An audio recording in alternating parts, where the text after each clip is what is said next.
Bismillahirrahmanirrahim. Assalamualaikum warahmatullahi wabarakatuh. Sahabat fillah yang dirahmati Allah, pada video sebelumnya kita telah membahas tentang musyahadah, sebuah makom spiritual yang hanya bisa dirasakan melalui latihan-latihan ruhani yang mendalam. Namun, sebagaimana telah disinggung, latihan musyahadah ini mensyaratkan pemahaman yang benar tentang tauhidul af'al. Karena itulah, pada video kali ini insya Allah, kita akan mengulas secara rinci makna tauhidul af'al, agar langkah-langkah kita dalam menempuh jalan spiritual ini tidak diliputi kebingungan, melainkan dilandasi ilmu dan keyakinan yang benar. Semoga Allah bukakan hati dan pemahaman kita semua. Amin Allahumma amin. Tauhidul af'al. Hendaklah Anda ketahui bahwa segala apapun juga yang terjadi di dalam alam ini pada hakikatnya adalah af'al, perbuatan Allah Ta'ala. Yang terjadi di dalam alam ini dapat digolongkan pada dua golongan. Pertama, baik pada bentuk atau rupa dan isi atau hakikatnya, seperti iman dan taat. Kedua, jelek pada bentuk namun baik pada pengertian hakikat, seperti kufur dan maksiat. Dikatakan ini jelek pada bentuk karena adanya ketentuan hukum syara yang mengatakan demikian. Dikatakan baik pada pengertian hakikat karena hal ini adalah suatu ketentuan dan perbuatan daripada Allah yang Maha Baik. Maka kaifiyat atau cara untuk melakukan pandangan syuhud musyahadah, sebagaimana yang dimaksud ialah setiap apapun yang disaksikan oleh mata, hendaklah ditanggapi oleh hati, bahwa semua itu adalah af'al, perbuatan daripada Allah Ta'ala. Bila ada sementara anggapan tentang ikut sertanya, yang lain daripada Allah, di dalam proses kejadian sesuatu, maka hal tersebut tidak lain hanya dalam pengertian majas, bayangan, bukan menurut pengertian hakiki. Sebagai contoh, misalnya, si Andi bekerja untuk mencari makan dan memberi makan anak-anaknya. Maka si Andi tergolong dalam pengertian yang lain daripada Allah dan juga dapat dianggap ikut serta dalam proses memberi makan anaknya. Fungsi si Andi dalam keterlibatannya ini hanya majas, bayangan saja, bukan dalam arti hakiki. Karena menurut pengertian hakiki yang memberi makan dan minum pada hakikatnya ialah Allah, sebagaimana tersebut dalam Al-Quran As-Su'ara ayat 79. Dialah Allah yang memberi makan dan minum kepadaku. Maka segala macam perbuatan, sikap atau laku, apakah perbuatan diri sendiri ataupun perbuatan yang terjadi di luar dirinya, adalah termasuk dalam dua macam pengertian. Pengertian pertama dinamakan mubasyarah, dan pengertian kedua dinamakan tawallud. Kedua macam pengertian ini tidak terpisah satu sama lain. Contoh, mubasyarah, terpadu. Gerakan pena di tangan seorang penulis, ini dinamakan mubasyarah, terpadu, karena adanya perpaduan dua kemampuan kodrati, yaitu kemampuan kodrati gerak tangan dan kemampuan kodrati gerak pena. Contoh, tawallud, terlahir. Gerakan batu yang lepas dari tangan pelempar. Hal ini dinamakan tawallud, terlahir, karena lahirnya gerakan batu yang dilemparkan itu adalah kemampuan kodrati gerak tangan. Namun pada hakikatnya, kedua macam pengertian itu, mubasyarah dan tawallud, adalah af'al Allah Ta'ala, didasarkan kepada dalil nas Al-Quran. Wallahu khalaqakum wa ma ta'malun. Allah yang menciptakan kamu dan apa yang kamu lakukan. Syekh Sulaiman Al-Jazuli rahimahullah menyebutkan dalam syarah kitab Dalailul Khairat bahwa apapun juga yang dilakukan oleh hamba, perkataan, tingkah laku, gerak dan diam, namun itu sudah lebih dahulu pada ilmu, qada dan qadar Allah Ta'ala. Firman Allah di dalam Al-Quran, "Wa ma ramaita iz ramaita, walakinnallaha rama." Tidaklah Anda yang melempar, hai Muhammad, tetapi Allah lah yang melempar ketika Anda melempar. La haula wa la quwata illa billahil aliyil azim. Tiada daya dan kekuatan, melainkan dengan daya dan kekuatan Allah yang maha tinggi dan maha agung. La tataharraku zarratun illa biiznillah. Tidak bergerak satu zarrah jua pun, melainkan atas izin Allah. Atas dasar pandangan, musyahadah inilah, maka Nabi SAW tidak mendoakan kehancuran bagi kaumnya yang telah menyakiti beliau. Bermacam-macam hinaan, cacian, bahkan siksaan yang dilancarkan oleh golongan jahiliyah kepada Rasulullah SAW. Namun beliau balas dengan doa, Allahumma hdi qaumi innahum la ya'lamun. Ya Allah, tunjukilah kaumku, karena sesungguhnya mereka tidak mengetahui. Apabila Anda tetap selalu atas pandangan, musyahadah, tauhidul af'al dengan penuh yakin, maka terlepaslah Anda daripada penyakit dan bahaya syirik khafi, sebagaimana yang telah dijelaskan. Sehingga akhirnya, Anda akan dapat menyaksikan dengan jelas bahwa segala yang berupa wujud majazi, wujud bayangan ini, lenyap dan hilang sirna dengan nyatanya nur wujudullah yang hakiki. Apalah artinya cahaya pelita yang dinyalakan di siang hari dibandingkan dengan cahaya matahari yang cerah memancar?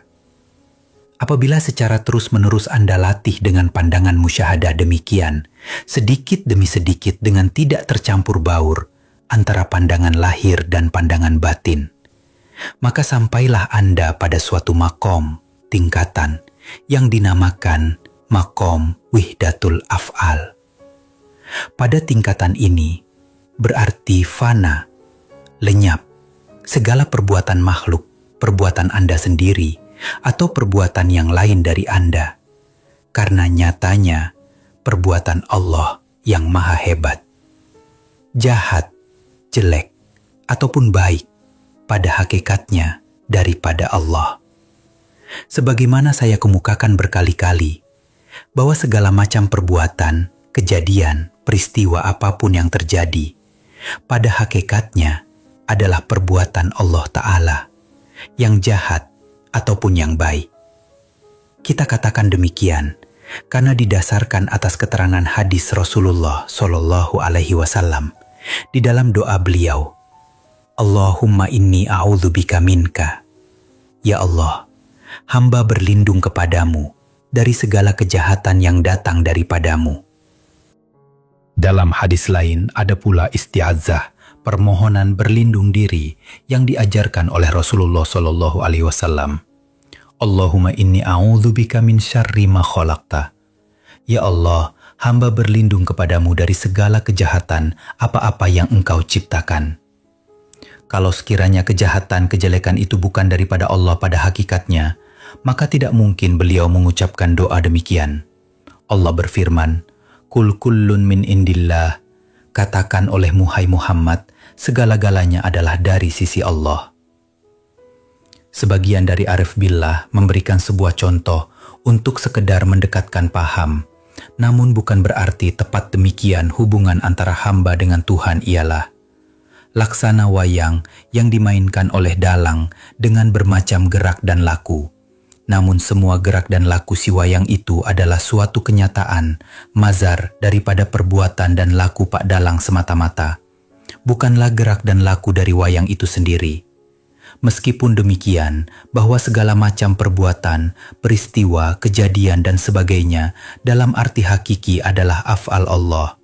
Tapi janganlah Anda tafsirkan gugur taklif syara, artinya hilang bagi Anda kewajiban hukum. Jangan pula hendaknya dietikatkan lalu melepaskan syariat Rasulullah, ketentuan hukum Islam.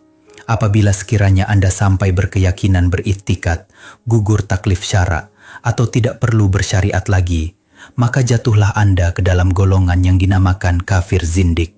Na'udzubillahi min dzalik. Oleh sebab itu, pegang teguhlah syariat Rasulullah, tetap dan terus-menerus musyahadah af'al, sehingga Anda selamat dalam arti yang sebenarnya.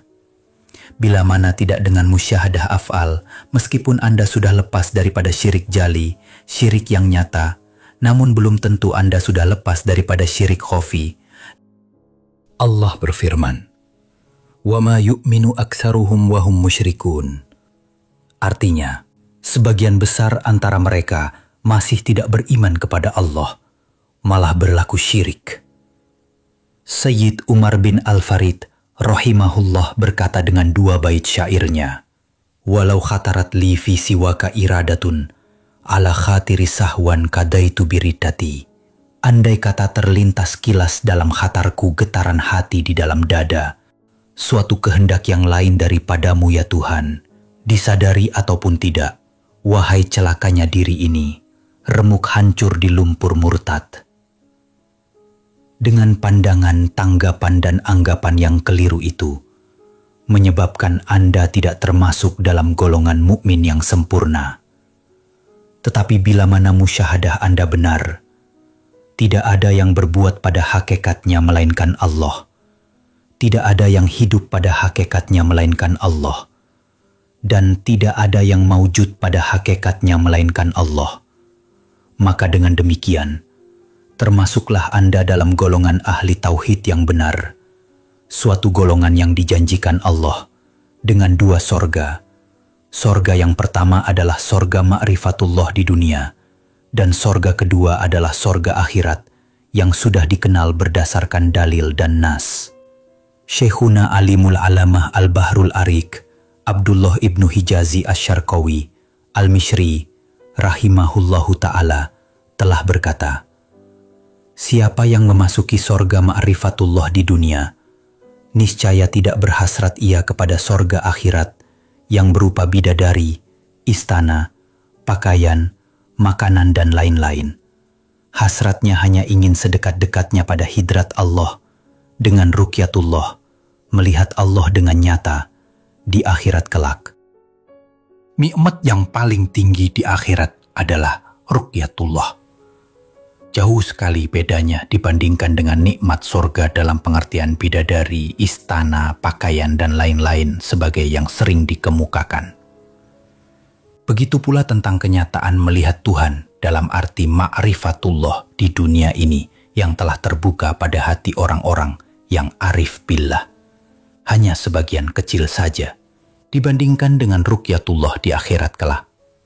Namun mereka akan mendapatkannya karena mereka telah memuliakannya.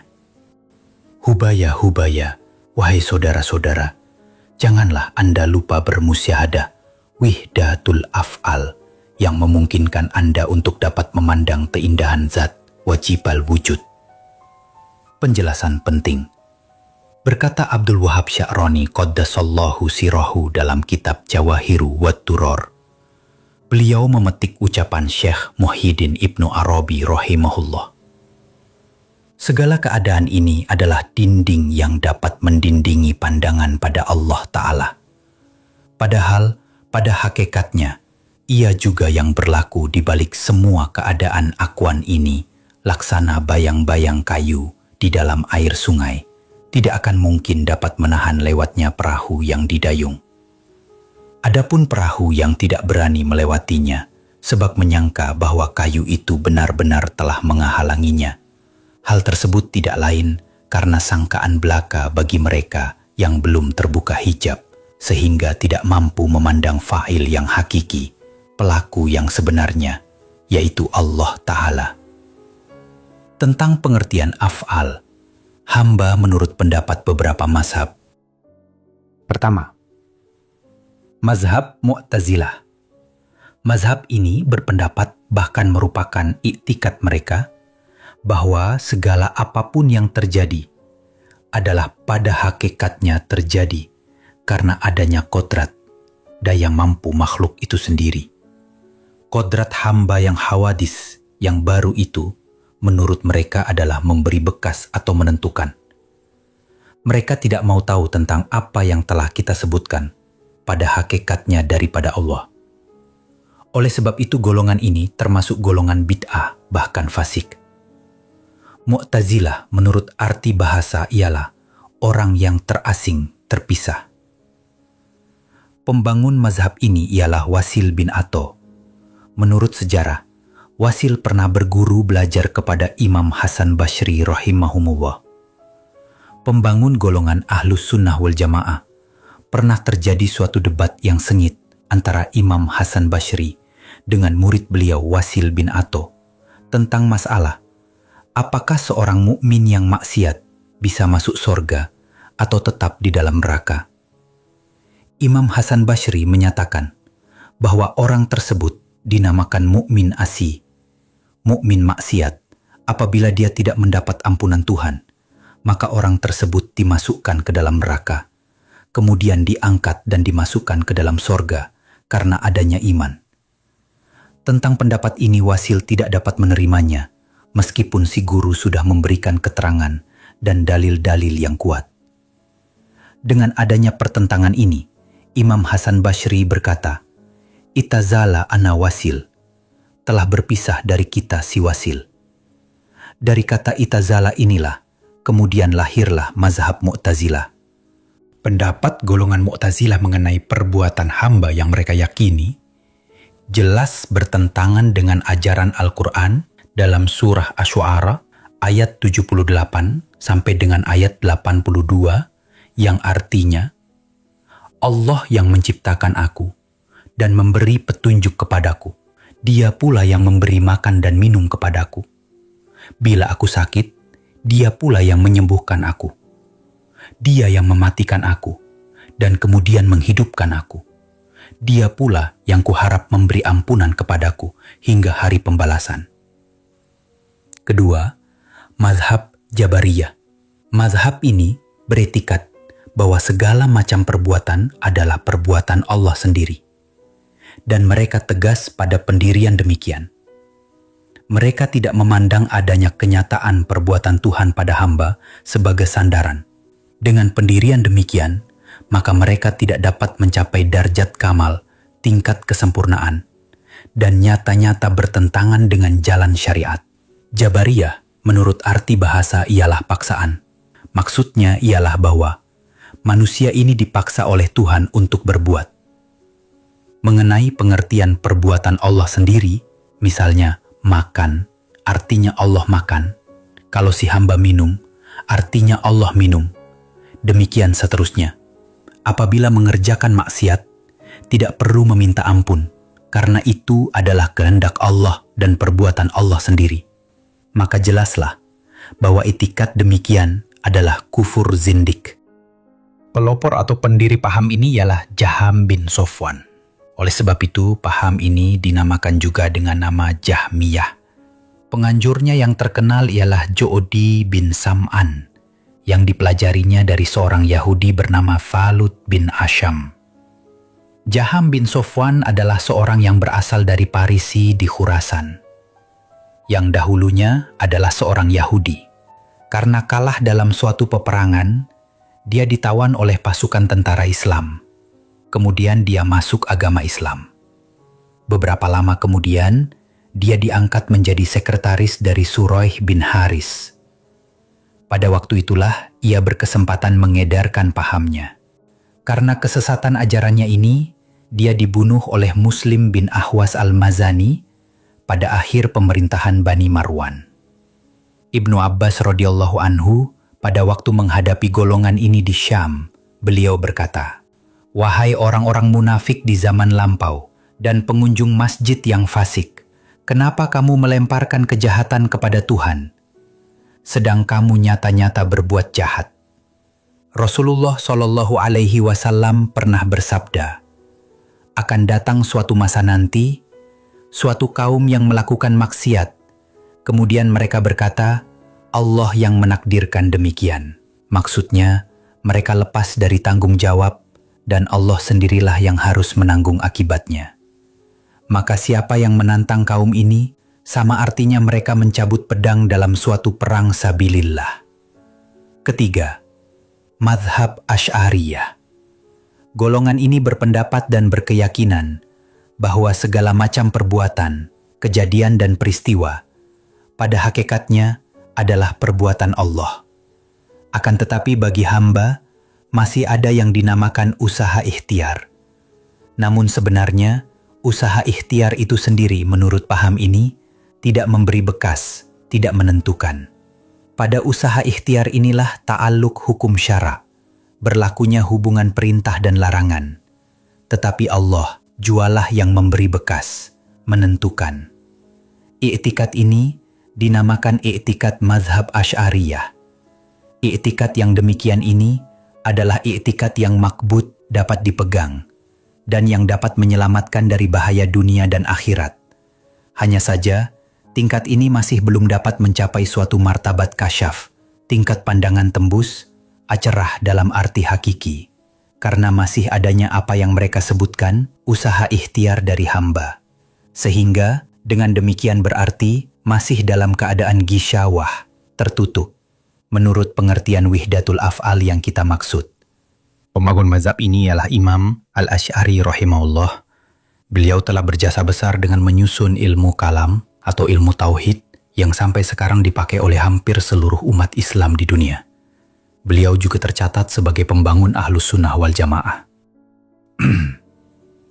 Keempat, Ahlul Kasyaf. Kelompok yang berpandangan tembus, cerah kepada Allah Ta'ala.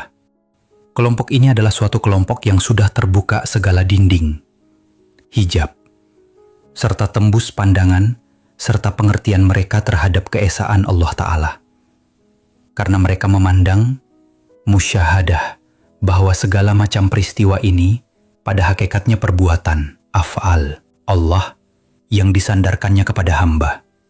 Misalnya, pena di tangan seorang penulis, kemudian timbul hurufnya karena goresan pena. Pena tersebut pada hakikatnya tidak mempunyai kemampuan apa-apa untuk membuat huruf tersebut. Semua huruf itu adalah dari si penulis, pemegang pena.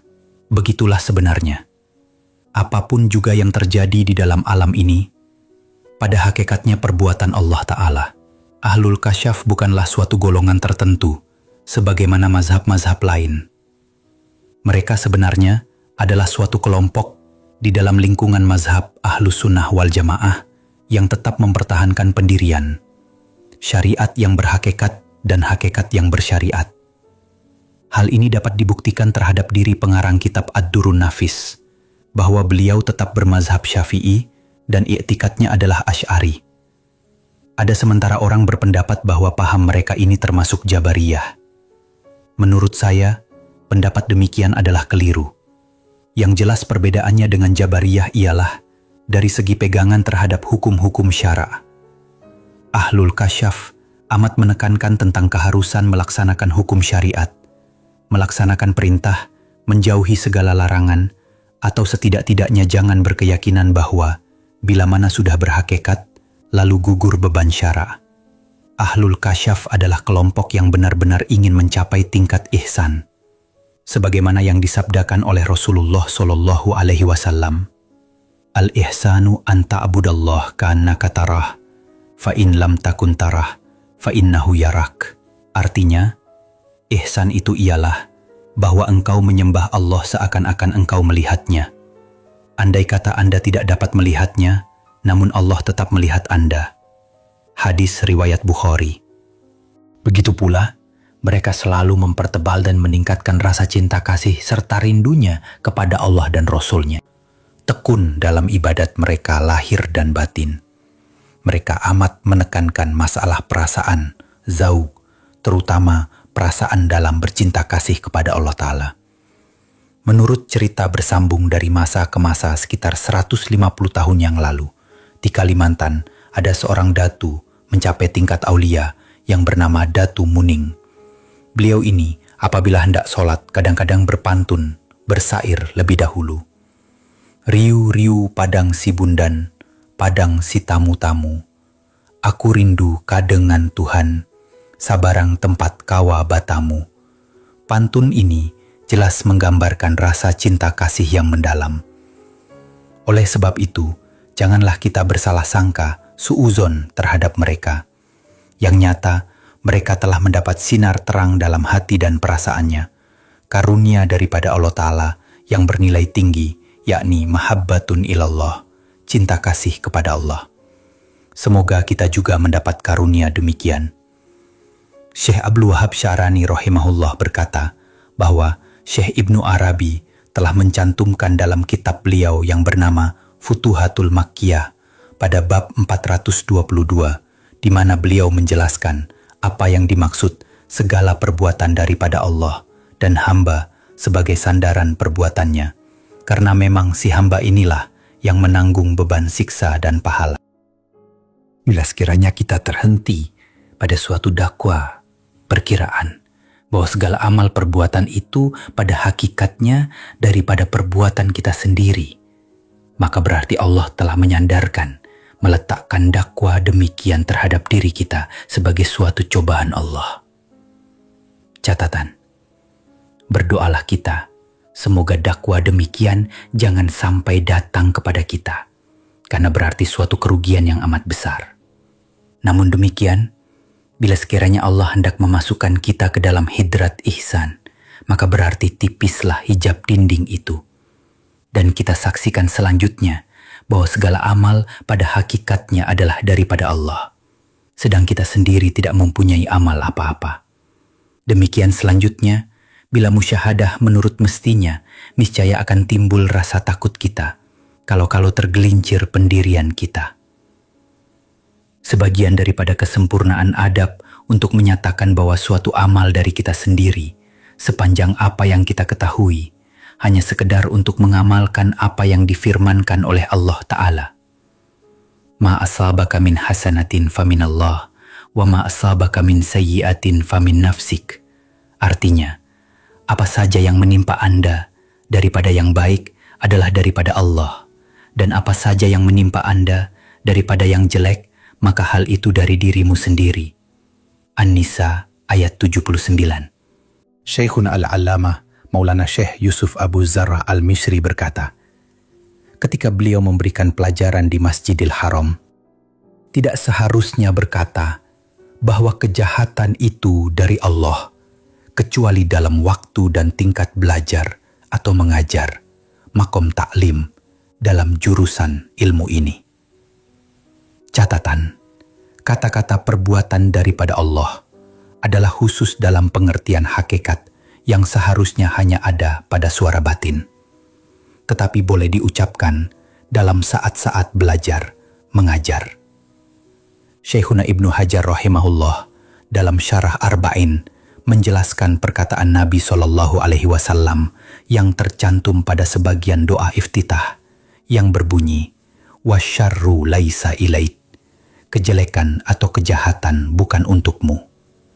Tidak lain maksudnya ialah untuk mengajar atau mendidik adab, karena tidak seharusnya berkata dalam bentuk dan arti yang menghina terhadap Allah, seperti perkataan, ya Allah yang menjadikan anjing, atau ya Allah yang menjadikan babi, meskipun sebenarnya diakui dengan pasti bahwa anjing ataupun babi itu sendiri adalah makhluk yang dijadikan Allah. Pengertian dimaksud sehubungan pula dengan firman Allah yang telah diabutkan. Syekh Abdul Wahab Sya'rani pernah mengajukan pertanyaan kepada guru beliau, Syekh Ali Al-Khawwas. Tanya, apa maksud yang sebenarnya pengertian usaha ikhtiar yang dinyatakan oleh Imam Asy'ari? Jawabnya, yang dimaksud dengan pengertian usaha ikhtiar menurut Imam Asy'ari itu ialah ta'alluq iradat mungkin, hubungan kehendak si makhluk dengan segala kejadian selas peristiwa yang dalam hal itu sesuai dengan takdir ilahi, ketentuan Tuhan. Manakala terjadi ta'alluq iradat, hubungan kehendak dengan takdir Tuhan, mereka sebutkan hal itu dengan nama usaha ikhtiar bagi makhluk pada makna sedang mengambil manfaat dari usaha ikhtiar itu sendiri adalah sudah ada pada takdir. Selanjutnya, Syekh Abdul Wahab Sya'rani Qaddasallahu sirrohu berkata, aku pernah mendengar perkataan guruku Syekh Ali Al-Khawwas. Beliau berkata, semestinya setiap orang harus sudah mengerti bahwa perbuatan makhluk tidak memberi bekas menentukan itu adalah sepanjang keadaan menurut hukum semata-mata. Maka untuk itu, hendaklah Anda pahami dengan benar karena pada umumnya masih banyak yang belum mengerti perbedaan antara hukum dan asar, bekas atau kekuatan. Lalu Syekh Ali rahimahullah berkata, Allah Ta'ala berkeinginan untuk mengadakan harkat, derak, atau makna, arti atau nilai terhadap pekerjaan apapun. Tidak bisa terjadi pekerjaan itu tidak sah wujudnya kecuali pada maddahnya, materi pekerjaan itu sendiri. Karena mustahil pekerjaan itu akan terjadi dengan sendirinya, pasti pada mahallun, objek, yang dapat menimbulkan takwin, keadaan atau peristiwa. Objek atau mahallun yang dimaksud adalah hamba, yang mana dapat pula diartikan si mungkin yang melakukannya. Namun sebenarnya, apa yang dilakukan oleh si mungkin tadi tidak sekali-kali memberi bekas menentukan. Fafham fa innahu daqiqun. Pahamilah oleh Anda karena hal ini cukup rumit. Syekh Abdul Wahab Sya'rani qaddasallahu sirrohu berkata lagi, aku mendengar saudaraku Afdaluddin rahimahullah berkata, bagi mungkin ini sama sekali tidak memiliki kodrat, tetapi hanya sekedar menerima asar ilahi, bekas atau ketentuan Tuhan. Karena sifat kodrat itu sebenarnya adalah suatu sifat yang tidak pernah terpisah cerai, infikak, dengan sifat-sifat ketuhanan. Oleh sebab itu, menetapkan adanya kodrat bagi mungkin adalah suatu dakwah yang tidak berdasar, berdalil. Catatan. Salah seorang guru saya berkata bahwa hamba ini sebenarnya hanya mustanir, menerima cahaya. Ini pula yang dimaksud dengan kata hanya sekedar menerima atsar ilahi, seperti yang telah disinggung sebelumnya. Syekh Afdaluddin meneruskan perkataan beliau. Kami sependapat dengan golongan Asy'ariyah tentang pengertian kodrat hamba dan pengertian menafikan, meniadakan perbuatan hamba. Syekh Abdul Wahab Sya'rani rahimahullah meneruskan keterangan beliau ini dengan mensitir perkataan Syekh Mahyuddin Ibnu Arabi dalam kitab beliau yang bernama Futuhatul Makkiyah bab 120 sebagai berikut. Mengitsbatkan kodrat, menetapkan adanya kodrat bagi mungkin dengan meniadakan fa'il, meniadakan si pelaku, adalah sebagian persoalan yang amat sukar karena melibatkan masalah fi'il. Selanjutnya Syekh Muhyiddin berkata, Allah belum juga menghilangkan labas, kesamaran, ketidakpastian dalam pikiranku dalam masalah ini, yaitu tentang menafikan fa'il, meniadakan si pelaku, dan terlibatnya fi'il. Namun pada saat aku menyusun kitab ini, pada tahun 633 Hijriah, hendak menguraikan pengertian usaha ikhtiar sepanjang pendapat Ahlus Sunnah atau apa yang dinamakan kholak, perbuatan makhluk, oleh golongan Mu'tazilah, maka Allah memberikan taufik kepadaku dengan membukakan pandangan yang cerah tentang mula-mula terjadinya makhluk. Sebelum ada makhluk lain kecuali Allah, Allah berfirman kepadaku di dalam sirku, tingkat perasaan yang paling dalam. Firman-Nya, perhatikan olehmu pada mula-mula kujadikan makhluk. Adakah pada waktu itu terdapat labas dan heran? Jawabku, tidak ya Tuhan. Firman-Nya, begitulah yang terjadi terhadap segala yang baharu. Tiada seorang pun yang dapat memberi bekas. Akulah Tuhan yang menjadikan segala asya, di samping sesuatu yang lain tanpa sebab, sebagaimana kujadikan nafakh pada Isa atau takwin toir, menyusun kembali tulang-tulang burung yang berserakan. Kemudian aku bertanya kepadanya, ya Tuhanku, kalau demikian, maka berarti Engkau sendirilah yang dikhitab, sehubungan dengan firman-Mu, lakukan atau jangan lakukan. Firman-Nya, andai kataku perlihatkan kepadamu sebagian ilmuku, maka haruslah engkau dengan penuh adab, karena hidratku ini tidak senang dengan adanya banyak tanya tentang perbuatanku, sebagaimana ku katakan. La yus'alu amma yaf'alu, wahum yus'alun. Allah tidak ditanya tentang apa yang diperbuatnya, namun mereka tetap ditanya. Selanjutnya Syekh Abdul Wahab Syarani berkata, renungkanlah, karena sesungguhnya masalah ini indah sekali. Oleh sebab itu maka tetaplah bermusyahadah pada makom Tauhidul Afal ini. Insya Allah Anda akan sampai kepada tujuan Anda, yaitu sampai kepada Allah Ta'ala dan keridoannya. Memang diakui bahwa makom Tauhidul Afal ini bagi orang yang arifin masih merupakan tingkat yang terbawah. Karena tingkatan ini adalah salah satu tingkatan yang selanjutnya akan kita jelaskan berikut ini.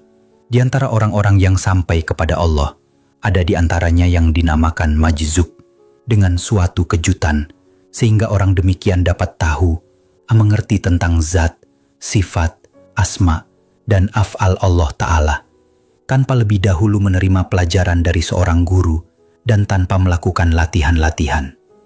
Perkataan majzub dapat pula diartikan dialiri oleh daya magnet seperti sebilah jarum yang tertarik oleh sepotong besi berani. Tetapi hal ini jarang terjadi. Dengan tingkatan Tauhidul Afal itu akan dapat mencapai natijatus suluk dan samarahnya. Yang dinamakan salik, ialah orang yang penuh dengan kesungguhan dan ijtihad, melaksanakan ibadah kepada Allah. Demikian yang dapat saya sampaikan. Mudah-mudahan pembahasan kita tentang Tauhidul Afal ini menjadi jalan bagi Allah untuk membukakan pintu pemahaman yang hakiki kepada kita semua. Semoga kita bukan hanya mampu memahaminya secara ilmu, tetapi juga mampu menghidupkannya dalam kehidupan sehari-hari, bahwa setiap gerak, setiap kejadian, dan setiap takdir adalah semata-mata dari Allah, bukan dari makhluk. Mari kita terus belajar, merenung, dan mendekatkan diri, agar tauhid ini benar-benar tertanam dalam hati dan tercermin dalam amal. Semoga Allah menetapkan kita dalam iman dan menjadikan kita hamba-hamba yang bertawakal, berserah diri, dan ridho terhadap semua kehendak-Nya. Amin ya rabbal alamin. Wassalamualaikum warahmatullahi wabarakatuh.